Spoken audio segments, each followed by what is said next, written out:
When people see gorgeous dogs like these here, most of the time their first response is they want to come pet them. They're beautiful, they're friendly, why not? But if you'll notice, each of these dogs has a service dog vest on, and that means they're working and should not be disturbed.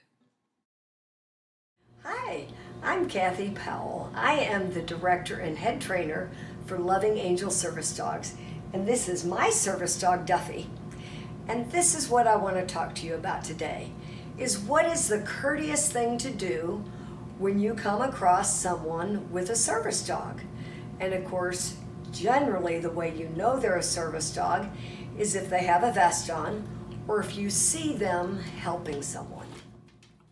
Now, some service dog partnerships are real easy to identify because the handler uses a wheelchair either all of the time or some of the time.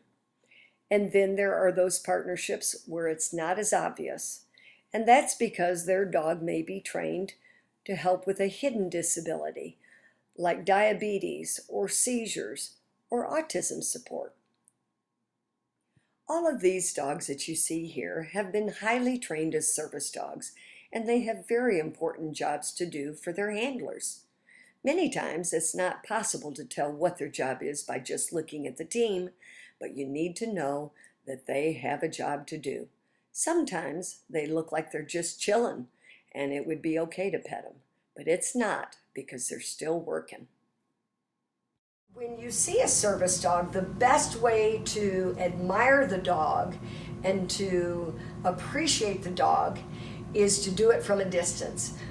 10 feet away and look at the handler and say, "You have a beautiful dog," and then go on your way. Because simple things like just looking at the dog and smiling at the dog and talking to the dog can really distract them. And we don't want to distract them from the work they have to do. And I'm going to show you a few things that these service dogs do and how hard some of them are. So what I want you to think about is if you're doing a difficult assignment, let's say it's math or it's science or English, whatever, and you're really working hard on your assignment, but you've got friends or brothers and sisters who are trying to distract you, they're playing loudly, they're playing music and you want to go play with them. Really hard to get your assignment done. And it's the same with service dogs. They need to concentrate on what their task is. Here I've sent Katie back to shut the door, which is surprisingly hard because it is from a distance and she has to go into the building, grab the door, and then back out again. And here she is helping me take off a sweatshirt, which is difficult because she's got to do first one arm and then the other and pull hard enough to get it over my head and then bring it back to me, which she does beautifully. Now here is Haas taking off my shoes, and they're not real easy because they are big, hard for him to get his mouth around, and they're on pretty tight.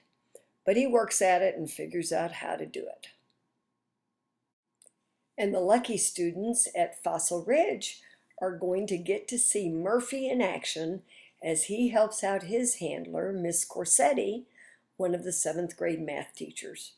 Right here, he's doing a great job of turning on and off the lights, one of the many things that he has been trained to do.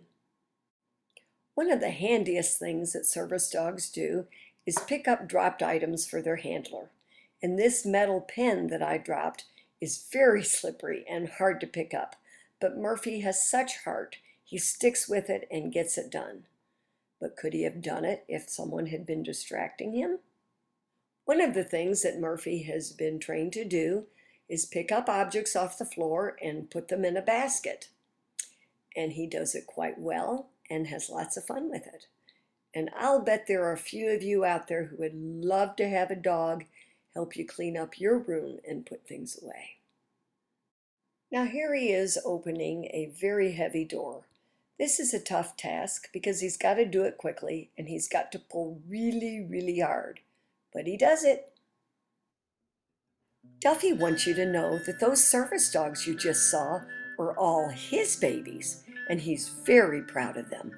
He's also excited that now you know not to pet a service dog when you see them out in public, and he sure hopes you'll go tell your friends and family what you've learned and how important it is.